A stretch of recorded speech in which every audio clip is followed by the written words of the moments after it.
2, 1, go.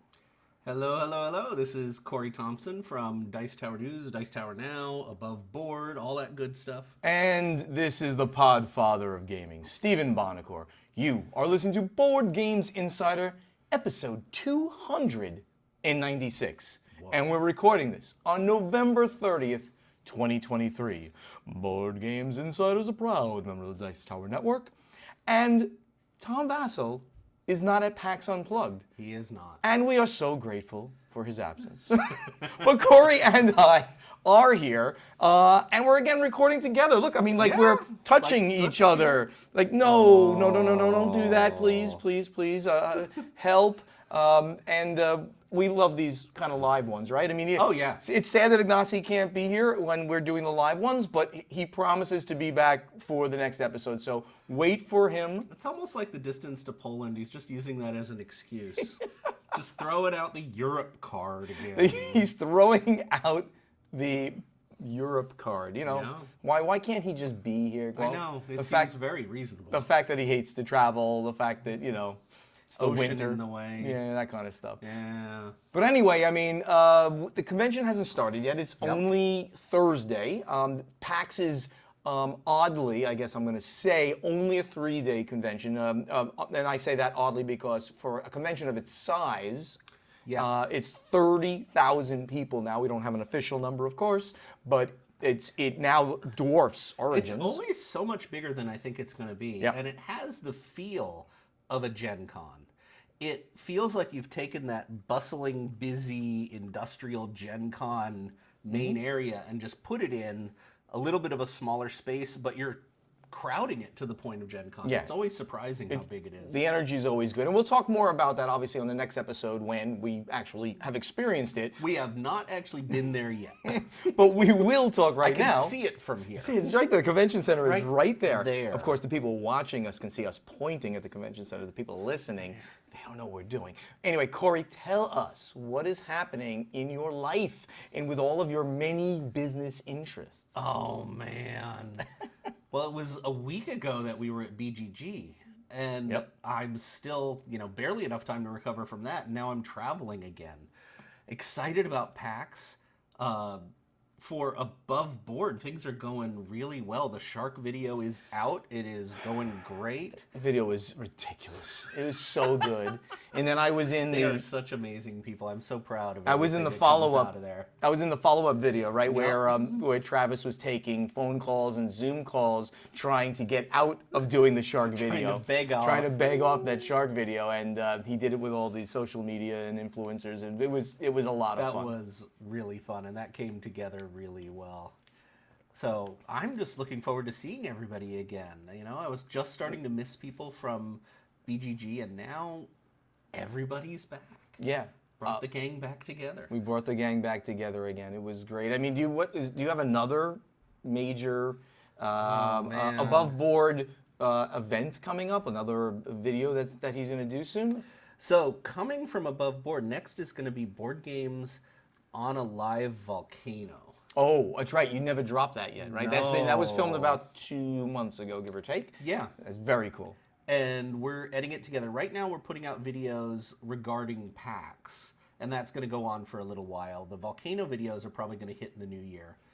And then we're putting together some surprises for what to do next. Yes. I can't wait to hear what to do next. I've given them some ideas, and You have. I have. You have. I hope I might be part of some ideas. We'll see. Well, it's rough because Travis is afraid of heights. There you go. So a lot of those ideas are going to be tough. Travis is afraid of a lot of things.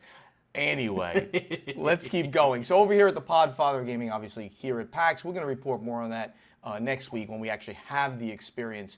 But, one of the things we want to mention about PAX is it's in Philadelphia, which is on the negative side. It's the winter in Philadelphia, and it's so cold here. It's ridiculous. Actually, I think it's lovely outside. I was walking around in short-sleeve shirt. It was in the 40s, 50s. It was beautiful. Some people are just weird. But on the positive side, in the middle of Philadelphia, downtown, we're like adjacent to the Chinatown of the area. There's so much good food. It's just a very nice vibe in this area. So for those who know, Gen Con being in downtown Indianapolis, here being in downtown Philadelphia, has just as much, if not more, of that great kind of bar and restaurant vibe. So we'll get to more of what we did next time. Food is off the hook. It is. It really is. Video of the week for you is The Quad, the new BGG show that I am associated with Candace Harris and Matthew McCack. And the 8th episode is about to drop. In fact, when you hear this, the same day, which would be December 8th, if I'm not mistaken, or 7th, whatever that Wednesday is when this drops. Paul Grogan is our guest host, and our topic there was just amazing. It was the best games ranked 1,000 plus on BGG, which that is a great topic. That's why we gave you the single worst topic so did. that we can give the good ones to the really good hosts. It's way better than 5-player games. That was a great topic. No, anyway, was not. so check that out. You'll find it right on the front page, especially if you listen to this within the first couple of days of it dropping, or watch this as you do on the Podfather Gaming YouTube channel. Please go over to BGG right there on their front page. You'll see a link for that show, and I hope you enjoy it. We, of course, had a great time with Paul, who was very wrong about his pick. So what else is happening here? So very importantly, we just got past Thanksgiving, of course, right? Yeah. And Paula and I, the lovely Paula Milano is in the room, by the way. We're recording this in the Podfather suite here at the Marriott downtown. I got upgraded. Trust me, I did not pay for the size of this room. I would not pay for this room. But Paula and I hosted a Friendsgiving at our house, and it was just so cool. Julie Ahern is a director at Van Ryder Games, Robert Geislinger, the president of Arcane Wonders, they're married, and Alex Schmidt, the COO of Stonemaier Games, flew in, and gosh, did we have a great time. The most interesting thing about it is that it was a vegan Thanksgiving, because Robert and Julie are vegan, and Robert cooked the most amazing meal I've had in a long time. He is so good. He is. Yeah, a great cook. I mean, if you know what you're doing, you could make anything taste good, and it was great.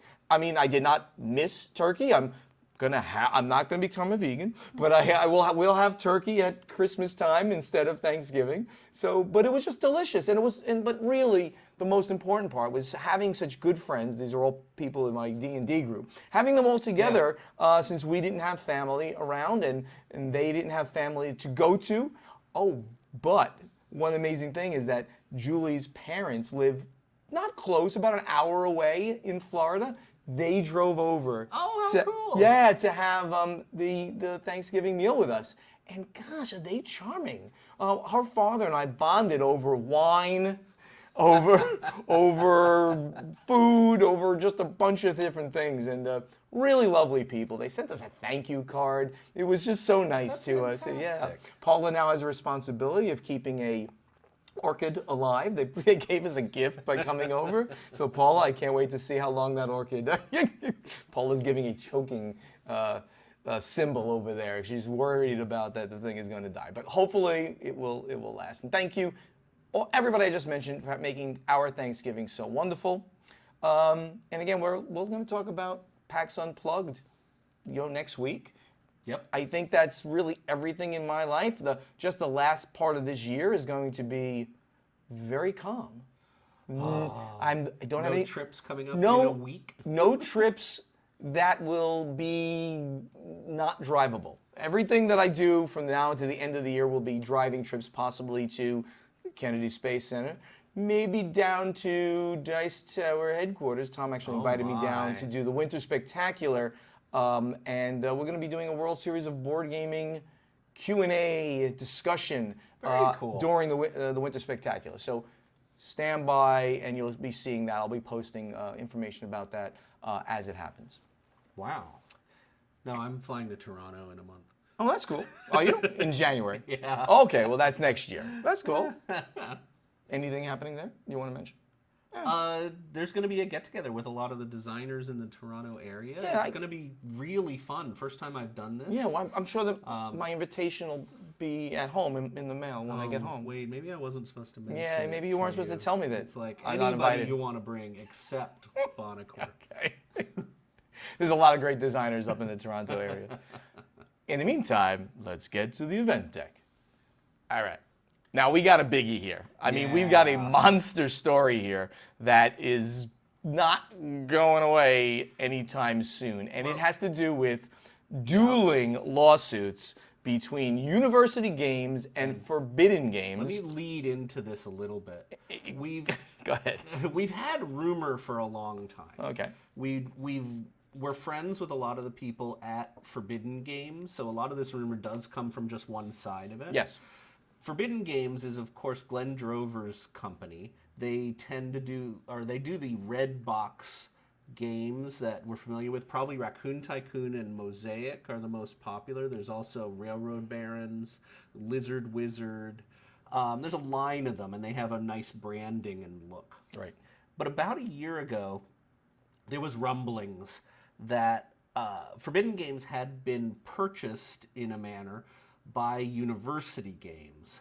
And there were rumblings that there was miscommunication going on between the two parties. There was a large convention last year where Forbidden Games attended and University did not send them product, did not send them support, and they didn't know what to do. And Forbidden was very upset about that. As one would expect. Yeah. So let me read a little bit from the ICV2 article. And this, by the way, this dueling lawsuit is over the... excuse me.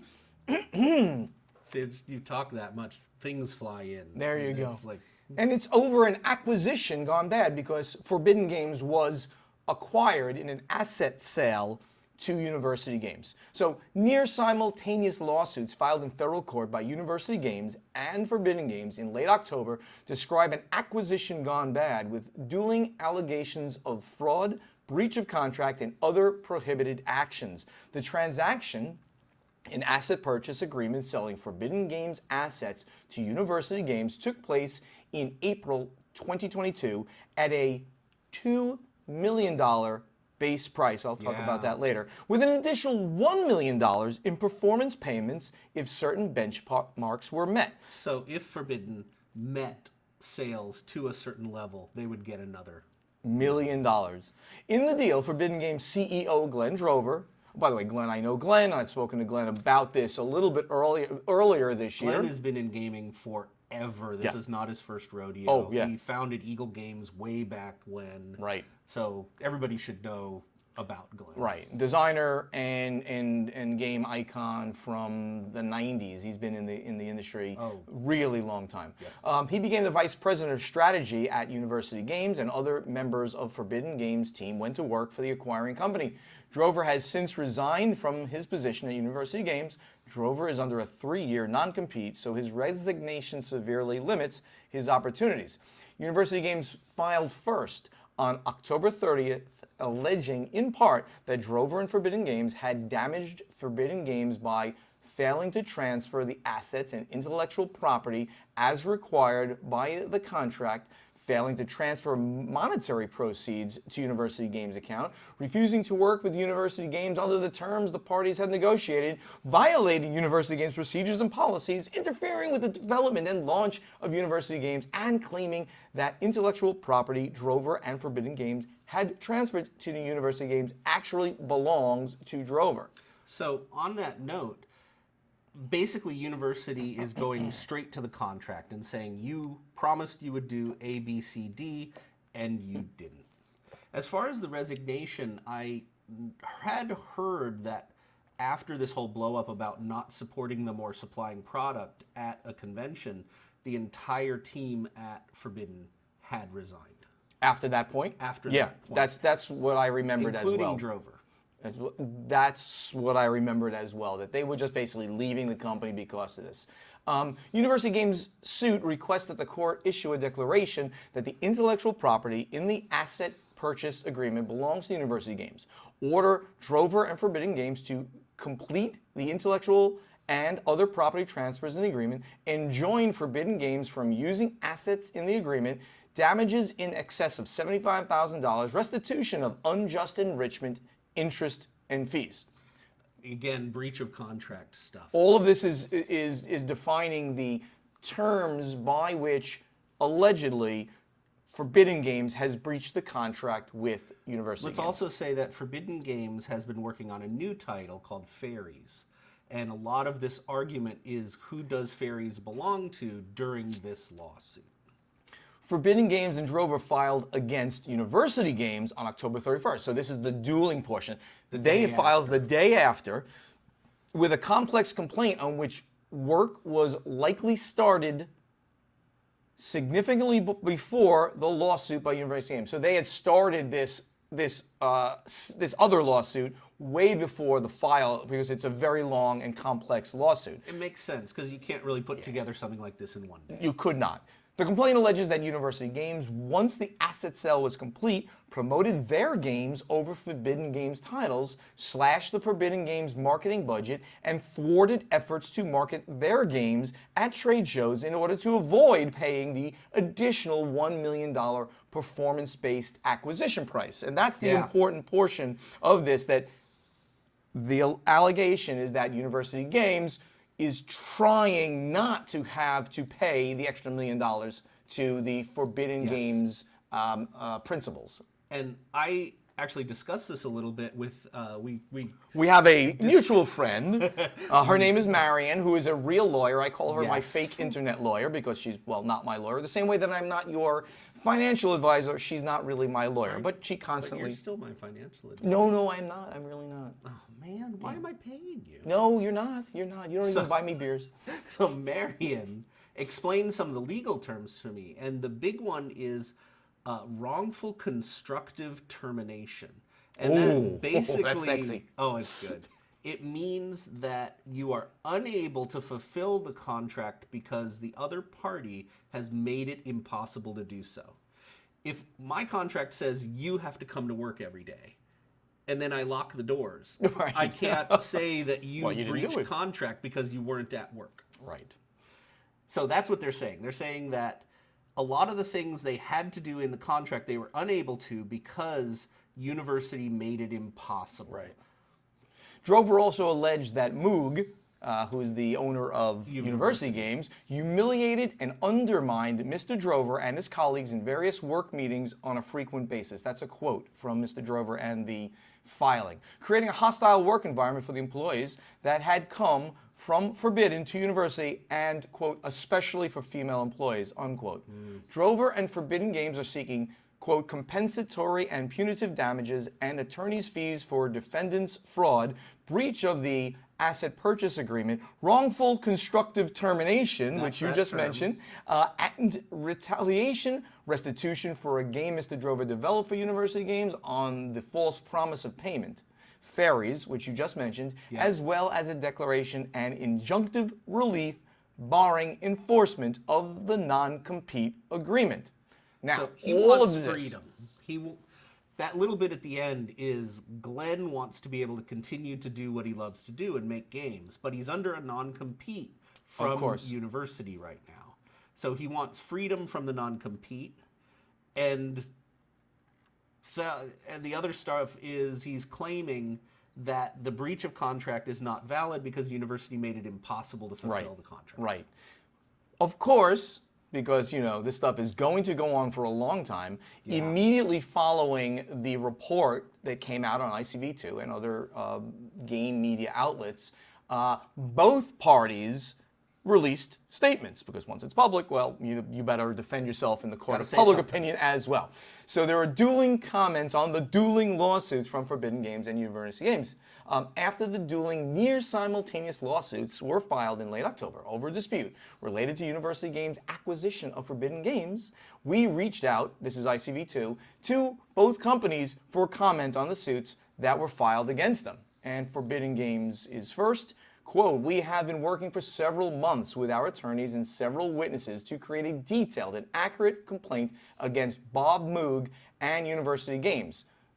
Quote, Forbidden Games, Glenn Drover told ICV2. Quote, on Friday, October 27th, we sent a copy of the lawsuit along with a demand letter to University Games. We gave them a week to respond to address the issues contained herein. Unquote. Quote again, their response was to cobble together a complaint which contains very broad allegations that we believe have no merit whatsoever. They rushed to file it just after midnight that Sunday night, presumably so that they would claim that they were suing us instead of the other way around. We are eager to have our day in court to demonstrate which suits have merit, which one has merit and which one does not. And then on the other side, University Games President Bob Moog had something to say on both suits. Quote, on our suit, we are suing because of a breach of contract. The intellectual property that we acquired wasn't transferred, and we explained it in the suit. And there were misrepresentations by Glenn Drover of what he was selling. As far as his suit, we deny all his claims, every single item he's making, claim he's making, and we don't believe there's any merit to it, which is, of course, what anybody would say. What you're supposed to say is the other guy's wrong. The other guy is wrong. So, in the end, this is, at the moment, he said, she said, because that's what it is. It's two lawsuits. Yeah. We're going to hear a lot about this going forward, I am sure. And in the meantime, I know Glenn very well. Yeah. I have not reached out yet. It's been a busy several weeks with the holidays. I have literally today reached out to say if he would like to talk to me on the record or off the record, if he needed any advice. Because, I've had legal entanglements in the industry, and hopefully, with any luck, hopefully this gets settled in an amicable way. That's always the way you want it to happen, but you want the right thing to happen for the parties. And I mean, Glenn has sold companies before. Sure. And he's sold, anytime you sell a company, there's going to be arguments and there's going to be dealings, and this isn't exactly right and this is exactly right. And I think Glenn's been through things like that before. When he sold Eagle Griffin, when he dealt with all of that, this is all stuff he should know. So the fact that this has come to lawsuit, to me, says something's really, really gone off the rails here. Yeah. I mean, it's going to be interesting to see how the final thing plays out. I'm surprised that it's gone this far, but you know what? This is the way, sadly, that things work. I'm also going to make a comment that the numbers that we're talking about are very surprisingly high. Now, I do not have the first piece of ink on a piece of paper that says what Forbidden Games sales were at the time of the asset purchase. Sure. However, a $2 million sale for a very small company, Forbidden Games is a very small company, plus a $1 million kicker, if they did certain things, is phenomenally high. Again, did they have $5 million a year in sales, which would maybe justify that? I don't know, but I have a doubt. Games is a good small company. Sure. They have about 6-7 titles, of which 2 I think were selling well. Raccoon Tycoon I think still sells, and that's probably their top seller. And Mosaic is new and selling well. Still, it's hard to justify that. Those that numbers, price. yeah. And again, I could, if numbers were put in front of me, I've had this rodeo before of selling a successful company. So I might have done that. So if those numbers were put in front of me, I would be surprised if the numbers that were just stated, the 2 million plus the 1 million, were justified in those numbers, but they could be. We could be not knowing what those were. Again, more information to come, certainly in the public, but hopefully maybe I get something from Glenn that's gives me even a little more information. We'll see. So we have more legal information here to share with you, right? Which is very interesting. Hex and Company to become the first unionized board game cafe. And you want to give us some background, or you want to read, Corey? Whatever you want to do on this one. Sure. The summary, well, I could just read it. Workers at the New York City-based Hex and Company won their union election and will establish the first unionized board game cafe in the state.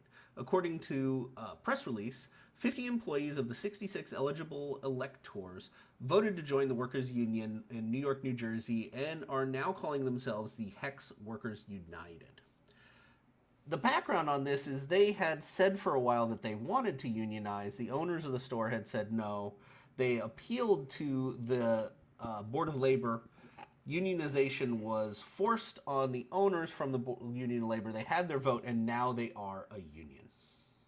And they're basically formed the union because they are looking for. They've requested a living wage of $22.50 per hour, which matched the Massachusetts Institute of Technology's living wage calculator suggestion for businesses in Manhattan, since this is a Manhattan-based business. That's interesting that there is such a thing. I never heard of that the MIT has a living wage calculator, and it's suggested via location. I think that's very interesting. It's a generally accepted way to figure out what a living wage should be in a certain area. Right. That is, and that's very interesting Also, to hear that. The owners of Hex and Company own 2 other board game cafes. Right. And those are now petitioning to unionize. It's going to be very interesting to see how this ends up playing out. And by the way, in a related news story that literally came out in again, ICV2 yesterday, the TCG Player has now started a picket line because they are also a unionized organization. Yeah, they unionized early in the year. And they are, the union was formed as TCG Union is the name of TCG Union-CWA, and they're held an informal picket of the TCG Player headquarters in Syracuse, New York on November 29th, 2023. The workers' informational picket served as a warning to eBay, TCG Player's parent company, to end its alleged stall tactics and meet the union at the bargaining table in good faith, according to statements on the union's Twitter account, X account. The union won its election in March 2023 when a unit of 223 workers, so this is a substantial company. TCG Player is pretty big, and that's also reflected in the fact that they have been bought by eBay. Right, right. eBay doesn't buy tiny things, they're buying something that's pretty big. What is TCG Player's business exactly? Trading cards, seller, reseller, buyer. Right. So they're a marketplace now where I've got a Black Lotus and I want to get that sold because I need the $50,000 that would be. So as my financial advisor, you're telling me I should sell my Magic cards? Paula is laughing over there at that. I am Bitcoin, not. Right? Traded in for Bitcoin. No, I'm not saying that though. If you've got a Black Lotus that you'd like to give me because I'm a friend and it's a nice gift for my birthday. So anyway, that's probably a good idea. The union's activity and eBay's response have not gone unnoticed by major shareholders, including New York pension funds. On November 13th, 2023, Paul S. Pressler, the chairman of the board of directors at eBay, was sent a joint letter from the offices of the New York City Comptroller, holy crap, Brad Lander, it's big, and the New York State Comptroller, Thomas P. DiNapoli. DiNapoli, thank you. I should know how to pronounce that. The New York City and state pension funds collectively own 2.5 million shares of eBay, valued at $111 million as of 6/30/2023. The letter blasted eBay for revising the company's union rights policy, removing language supporting workers' rights to unionize, and engaging in collective bargaining. The letter asked eBay's chairman for a response by December 4th. Wow. I have a feeling we might get another interesting news article out of this coming up soon. So that's wild. I mean, that's, two union-based things. One small, Hex and Company, of these small, like mom and pop, let's call that. Yeah, but I don't know how small this is. It's eBay. No. Hex and Company, small. That's a tiny one. Sorry, yeah. TCG Player, this is phenomenally big, and eBay's involved, and the New York State Comptroller, and that's crazy. Yeah, well, the eBay shareholders are upset at the way they're treating TCG Player, so they're putting pressure on to try to get the unions what they want. That's wild. So really quickly, we have a news story about the Azul World Championship coming up. Yes. You put this in here too. Is this something just informational for our fans? It is both informational and I think really interesting. So the Azul World Champions are coming up in Lisbon, I believe next year. Lisbon, Portugal. what they're doing right now is they're having preliminaries that are done through Board Game Arena, which I think is a great idea. That's great. So you need to have a minimum score, ELO score, which is kind of how good you are. Yeah, that's like chess scores too. Yeah, ELO is a system for figuring out scoring in games. It was originally a chess system. Anyway, if you have a minimum rating on Board Game Arena, you can go into the semifinals and be competitive in it, and you might earn a place in Lisbon, Portugal for the finals. That is very cool. I think it's a really cool idea to do it through Board Game Arena. You have to have a minimum ELO rating of 150, a legal adult in your home country, have a valid passport, and be able to travel and obtain a visa to Portugal for early April 2024 to be part of this. This is really cool. So I send people over now to Board Game Arena to check this out because Absolutely. I might go play, and I'm a really bad Azul player, but hey, I'd have a fun time just, giving people good ratings, but play against me. So, in big game industry news, we've talked about problems over at Embracer. That's Asmodee's parent company, right?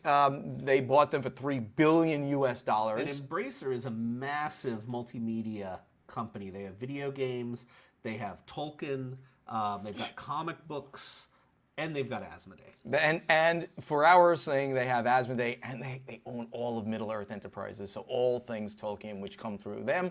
But what's happening now is that because of certain things that happened internally, a deal gone bad in the first quarter of the Savvy Tech Group from Saudi Arabia. It's actually run by the Saudi government. Is this group called Savvy? They had offered to buy into Embracer and buy $1 billion worth. It was a $2 billion deal. $2 billion deal, and it did not go through. And Embracer was, let's just say pissed off, because everything, the ink was drying almost, okay guys, let's sign, and the Saudis backed away for whatever reason. Who knows why? They just backed away from the $2 billion deal. This sank the Embracer Group, which is a publicly held company, sank their stock price, which I then bought into, and it's gone even lower since. So you can see that you don't want me to be your financial advisor since I'm losing. Want me to buy now? I'm not telling you to buy or not buy. You can do whatever you like with your money. You've already invested. Never mind. I'm not going to say about some other investments you've made. But what's going on here is now, since they've had some financial difficulties, they're not going out of business or anything. And Asmodee overall is still doing very well. It's probably doing better than any of the individual companies, except maybe Middle-earth Enterprises. Asmodee's mama bird that's having problems. Right. They are now pushing all of their component companies to massively downsize, to streamline. And we've talked about this in the past, that nobody goes through 100 acquisitions. Okay? So there could have been as many as 100 acquisitions by Embracer, including some huge ones like the Asmodee and Middle-earth Enterprises, which collectively was about $5 billion. Asmodee, we know, it was public, it was about $3 billion, and Middle-earth Enterprises was $2 billion-ish, maybe $1 billion. That number I never got the final number on, but they're now going through a huge restructuring program, which makes sense. But we're talking about a lot of people going to be laid off. The restructuring program, along with plans to reduce companies' net debt of $1.5 billion, began in June, and Embracer gave its first significant progress update alongside its financial results last week. So says GamesIndustry.biz is reporting on this. That debt had been reduced already to $1.4 billion. Doesn't sound like a lot, but that's still a lot of money. That's $100 million. Yeah, that's $100 million.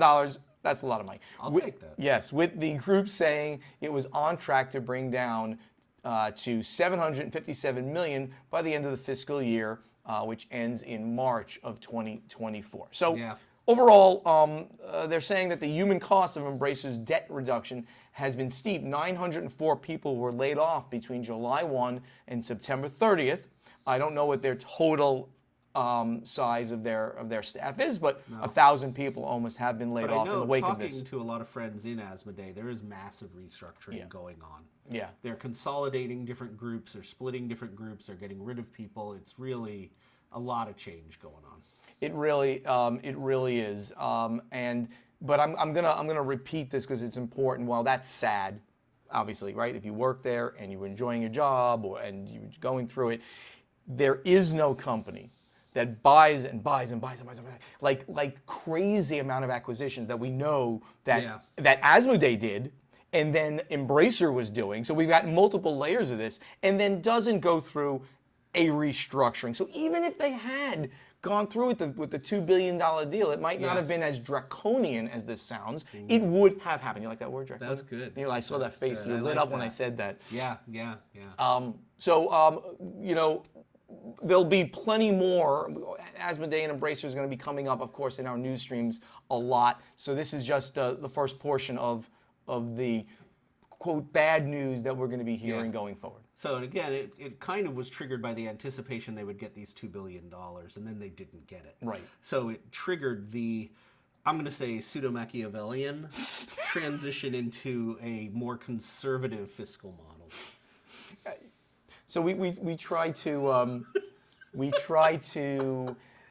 give people a linguistic education here on the show as well. We are both obsequious and glib. Loquacious and I don't know what else. We're just gonna. Loquacious is good. It's not bad. It's not bad. not bad. Yeah, no, It's I know. not bad. All right. So this one is a great one. This will be our last news story, but it's a really interesting one too. Ravensburger was hit with a denial of service attack when they put the Rise. DDoS, distributed denial of service. That's right, exactly. So, Corey, you want to define what a distributed denial of service attack is? Oh, actually, that should be on me because I was the IT guy. Should I go with this? It's basically if you have a small-ish server and some evil group decides to hit the server 1 billion times a second, the server just goes and then doesn't work. And it really, the one word there that's inaccurate is you have this smallish server. You could have a server farm the size of Amazon's. If it's hit enough times, quick. Right. Because everything when you hit a server, when you access, you're coming from the outside, and whether you're on we just mentioned the platform that Azul is on, Board Game Arena. Whether you're using Board Game Arena or you're using this Ravensburger site, and I don't know what site was the one, but it was Ravensburger's own. Their own site. Whether you do that, you hit one IP address. You hit one name to get out to the internet. It's like going to google.com. If I go to google.com, I'm not going to one server out there. I'm going to a farm the size of Philadelphia almost. And it's in many places across the world. Sure. So when you hit that, if enough jackasses in the world, and I'm going to just, let's be frank, guys. Enough jerks. Oh, and I have a story I'm about to tell you about. Something happened to me yesterday. If enough jerks in the world to say, you know what, we want this to fail. And it's a distributed denial of service attack. It's not coming from one person. Yeah. But this is a coordinated attack against their service. And it crashed the server. And it essentially crashed the server. The background on this is Lorcana has had ridiculous trouble keeping up with demand. Right. They knew they would be high demand. They made a lot of the games. The demand was magnitudes bigger than they anticipated. There were line issues, and I'm going to go on the edge of rioting at Gen Con. It happened at Gamma. It was way more than anyone anticipated. This is what we call a good problem to have. That was a good problem, but they have not been dealing with it well. So they could not meet demand, and a lot of the stores, a lot of the brick and mortar stores, could not get product. There was not enough to ship to everyone who asked for it. Right. So it was really hard to find it in stores. So to deal with that, not only are they printing more, but they set up web stores to buy product. Right. These were the things that were attacked and crashed. But in the meantime, bots, automated software, were attacking and buying all the product. So basically all of this product that was trying to sell on the web stores was snatched up by software bots. Which is just a shame. And it's just going to go to resale on eBay, secondary markets. Right. So Ravensburger's this is probably the 5th time something bad's happened with Lorcana. Bad in quotes because it has to do with the extreme popularity of Lorcana. Right. And now this is, and just to make sure everyone understands, this is a digital denial of service. So this was when they were, you were able to play online. You were able to do things online in this new platform, and massively got hit by this attack. Coming from all over the place, well, too. The web stores, too. And the web stores. Everything got hit with this attack. So they're still planning on printing more. Right. The 2nd chapter, which is the Floodborn, that's coming out. The 1st chapter, which was just called, I think, Chapter 1, the 1st chapter. The 1st chapter. Is being reprinted in massive amounts. They're doing everything they can to get product out. And my little anecdote is literally yesterday and today, this morning, so overnight, I got hit with 600 approximately. I mean, I don't know the exact number. Somebody sold my email address, and I was subscribed to about 600 newsletters and websites. Cool. Isn't that great? It says, you know what I did this morning? You're Spam. It was...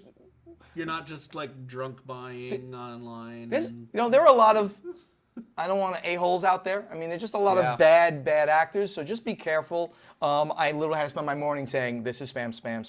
This took me an hour to do. Paula, me cursing like crazy. Poor Paula listening to me. She's like coming by and rubbing my back. Well, I feel bad for Paula a lot of the time, really. Yeah. Let's get over another part. And she giggles. Let's get over to strategy and tactics. We are going long here, as of course we love to do. So we'll take a few questions here. Our newest, biggest fan, Torben, he keeps giving us quite a few questions. He's at Nazar on Board Game Geek. What are your favorite and least favorite mechanisms in modern board games? This is a great question. Corey, give me. Let's do this. Give me a favorite, and I'll give you a favorite. Give me a favorite, and give me a favorite mechanism. Not changing the order of your cards in a card slash. Okay, that's cool. Which happens in the ladder climbing game of Scout. That's a great one. Scout, Luxor. I was waiting for you to call it a trick taking game, but that's fine. It's a trick taking game. So my favorite is hidden. Let's say my favorite is hidden information. Deduction. And no. Like I know something that you don't know in the game. Like we can take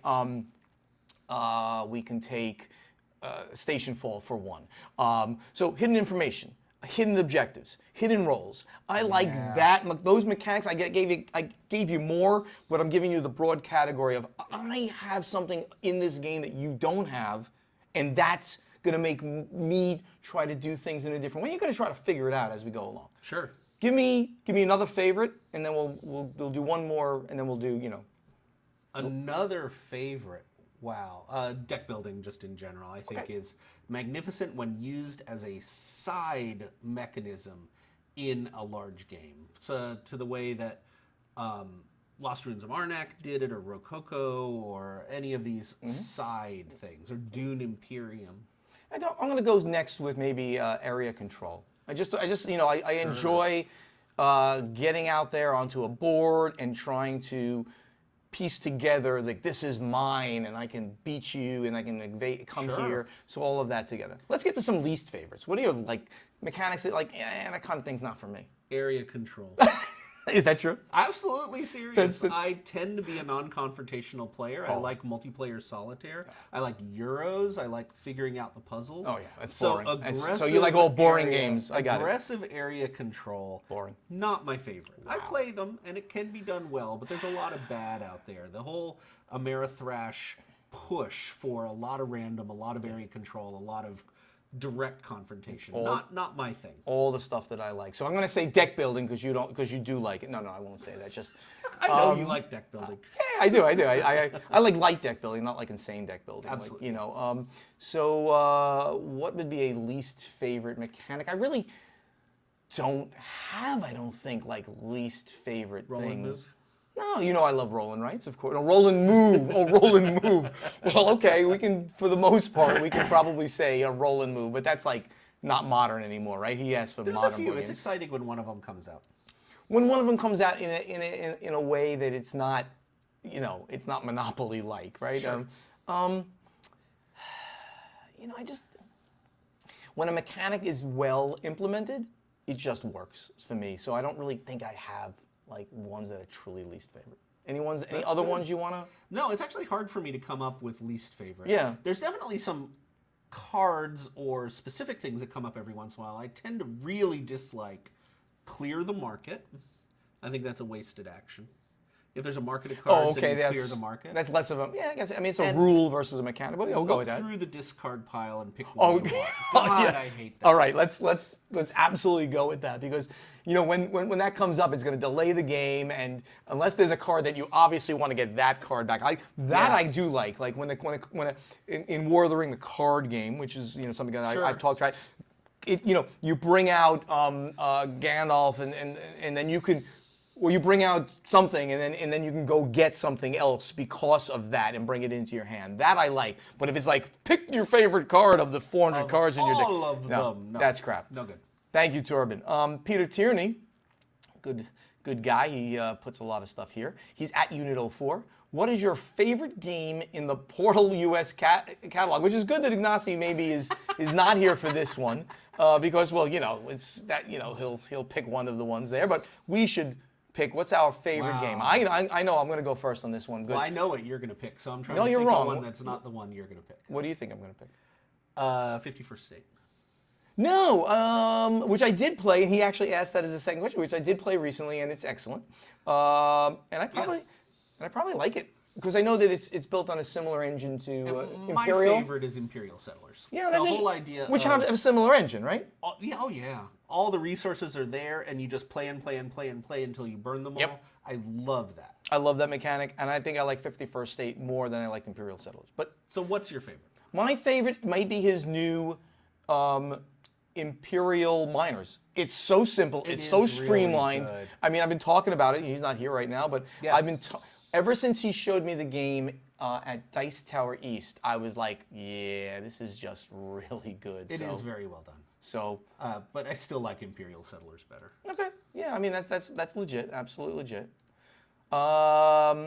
Peter then asks, what non-fantasy RPG would you want to try next, or at least not traditional fantasy? Okay, so what? Are you a role player? I mean, I had an ongoing campaign for 20 years with the same group. So the answer is yes, you're a role player. Yes. So if you're going to pick a non-fantasy RPG, because it was fantasy that you were playing in, I assume. Yes, I played actually in the Rollmaster universe, which was by Iron Crown Enterprises, and they were the same group that did the original Middle Earth role playing. Very cool. So if I had to pick a new one, it probably would be the new Lord of the Rings one that you picked up. Yeah, without a doubt. One Ring. That 100%. I will be playing. I saw your books and pieces, and they are gorgeous. Oh man, they're ridiculous. The game system looks amazing. It's going to be very. Of course, I cheated. That's a fantasy RPG. Now it is, but it's not traditional, because the traditional fantasy, right, is high fantasy, and Tolkien's fantasy is very different. It's low magic. It's low combat. Really, it's really about the interactions of the characters. Friends we make along the way. It's about the friends we make along the way. But if I had to pick non-fantasy, I'd go Star Wars. Okay. I like the tech, the lore, the world, and the Star Wars RPGs are really cool. I'm not I like Star Wars. Don't get me wrong, and I watch it all, but I'm not like in love with Star Wars the way some people are, and I get it. But I do like Star Wars. Don't come back at me for that. If I was going to pick a real non-fantasy one, I might go back to. Oh no, I'm about to say I was going to go back to, so that wouldn't be fair, because I've tried like Vampire the Masquerade and stuff like that. But I might go to a real dystopian world, kind of thing, a Mad Max kind of thing. I'm having so much fun with Thunder Road Vendetta. Cool. Yeah. So something like that would be an interesting place to be playing in. Yeah, and there's the Dune RPG. They just announced the Diablo RPG. That would be interesting. So, I think we've been going really long here. So Paul Marchbanks, you're going to be next up in the next one. So let us right now get over to what are we going to next? What are we going? We're going to play testing. And as I had to make a little mark there, The play testing. you Okay, Corey. multitasking. I'm trying here. You don't give me any help here. So last week, Corey, you asked the question. Corey, why don't you read that question? So we've had years loaded with Vikings, years filled. You just took the question away from me. Oh, that's funny. I'm really sorry. Here, Corey, you read it, and You I'll read it. go read other things online while I'm looking at your screen. So the question. I'm embarrassed. Go ahead. We've had years loaded with Vikings, years loaded with zombies, and it always seems we get tons of Cthulhu-themed games. So, what do you think the new theming trend will be in 2024? Or, what would you like it to be? Right, because it's a hard question to say what do you think it's going to be. So and the funny thing is we didn't get a lot of answers for this one. We got maybe 20. Sometimes we get like 2 pages of them. Sure. So this is an interesting one. So did anything turn up that seems like is interesting to you? Well, I mean, Gavin Kenny really and Mike Walecki were both saying nature themes. And Yeah. I've seen this trend a lot. Ever since Wingspan kind of opened the door, there's been a lot of non-confrontational nature-themed board games. And artwork, I mean, certain artists have popped up, Beth Sobel, just specializing in this nature-themed gaming. We had Cascadia win awards. Yeah, definitely. So, nature themes. Yeah, and I'm gonna say that there are other people here that are saying exactly the same thing. Jay Atkinson said, unfortunately, I believe nature animal theme will continue strong into 2024. But what he would like to see is more Earthborn Rangers. What Earthborn Rangers is trying to accomplish, both in theme, i.e. slightly more positive outlook on the future and less grim and dark, and production sustainability. That's interesting. So it's not animals in nature. It's just like, let's look at the future and try to make it a happier future than this dystopian futures that we see in so many sci-fi games especially, right? I've heard it described as, instead of talking about a dystopian future, you're talking about a dystopian present and a better future. Oh, yeah. Well, I think we're living through a dystopian world at the moment right now. Yeah, I feel it, definitely. Lynn Webster says, animals in space. I like this. First is rat, awesome. Malem, which is the sound of cats in Poland apparently, because it's Malem. That's what they must have done with that. Yeah, because it's Rebel Games and it's Apiary. Yeah. And Apiary. I haven't played that one, but I certainly love First Rat, and Malem is kind of fun as well. Apiary is just doing so well. Apiary is It's Connie Vogelman. It's her first design. She's just knocking it out of the park. Very, very cool. Justin Henry, I like to see more pro-anarchy themed games. Maybe cooperative games where the ultimate bad guy is the patriarchy. How about war games where the players have to end the war through strategic, peaceful demonstrations or sabotage targets and centers of political power? Ooh, this That's is like a deep theme. Someone has played Hegemony. Those are pretty good. Anything else, or we can move on to our next question? I am really surprised there's not a lot of talk of mushrooms. Yes, I think absolutely. It is the year of freaking mushrooms. Everybody is doing mushroom games. I actually, when I started seeing that it was nature animals, in my head, mycelium, what is it? Mycelium. Mycelium, which is the Undergrove. which is the name of. And mycology. Well, mycelium and is the name of the study or the name of the category. Mycelia is Mycelia. a game. Right, but it's the name of the study or the. The mycelial network is the network of fibers, which are rhizome fibers that connect mushrooms to certain types of trees, and it's shown that they actually do communicate back and forth chemically. Right. So this is a Dr. Thompson. Thank you very much for that information. A mycologist is a person who studies mushrooms. Thank you so much for that. You know how much we don't need to have that in this I episode? can tell you more about mushrooms. You've taken a lot, I've heard. Wow. You don't want to go down this road. Not going down No, that not going down this road. So the question this week, which look who gave us the question. Oh my goodness. The lovely and talented Paula, who's sitting over there, gave us Way this question. better than either of us. Yeah, It's because just silly talking. In front Paula, of would her. you like to come over here and read? She's like, no, get me away from this. I'm not doing this. So, Because she is the smarter of the three of us. oh, without a doubt. So Paula gave us this question because I was stuck and I didn't know what to write here. So she heard me and she said, how about asking this? Conventions, game conventions we're talking about, have become more and more like geek spectaculars over the years. Conventions have continued to add events that spark the interest of the general geek versus just gaming events. So, what new and exciting event would you like to see at an upcoming game convention? Examples. Gen Con has events about knitting and sewing, and they have magic shows and much more. The World Series of Board Gaming, which, as you know, I'm associated with, now has nightly entertainment, like comedy shows, play with a celebrity, like designers and me, and second chance tournaments. So, Corey, Wow. what do you think? What would you like to see, like from, your either your friendly, smaller conventions or some of the bigger ones that have resources to do this? I really like the idea of playing games with either designers and talking about why this works the way it does, or with celebrities. I mean, I've been spoiled because with Above Board, the co-owner of Above Board is Travis Oates, who's a voice actor for his main job.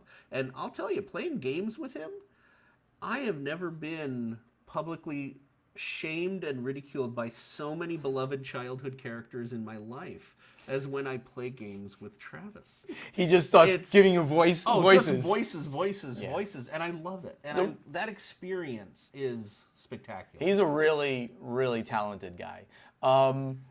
So for me, in general, I just love entertainment events that you can put up at a convention.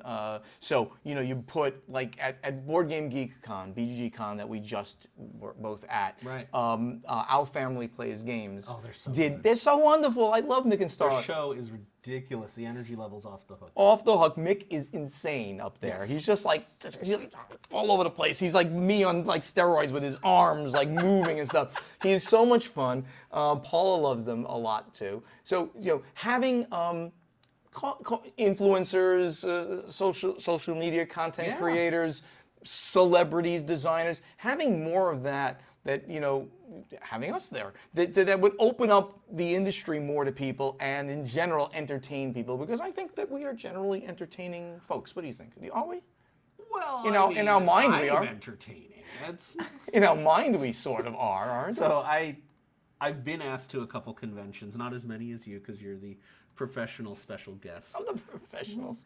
I'm But professional something. When I'm asked to a convention, my favorite thing is just playing games with people. Right. And I'll take a game that I know, and I'm decent at teaching games, and I like teaching it and talking and just having a good time. Yeah. Yeah, I mean that's what I do at conventions. And somebody asks me to play a game, like people will reach out to me before a convention and say, "Could we get together and play a game?" I'm like, absolutely. As long as I have time, as long as we can schedule something, we will do it. Twilight Imperium. Well, I played 3 games of War of the Ring at BGG Con. No, that's really not true. I also played 2 games of Station Fall with you. How many did you win? On War of the Ring, I won 1 of the 3 games. Okay. And it's about the experience. And the friends we make along the way. And the friends we make along the way.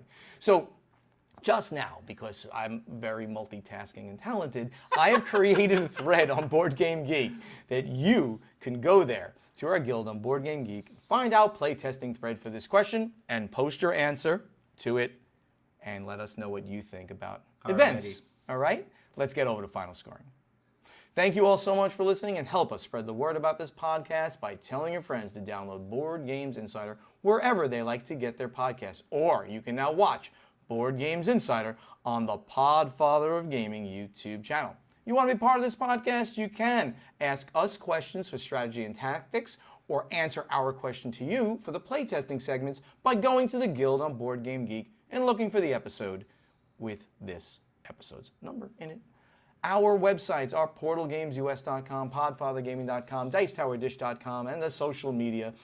Please interact with us. We're all over there.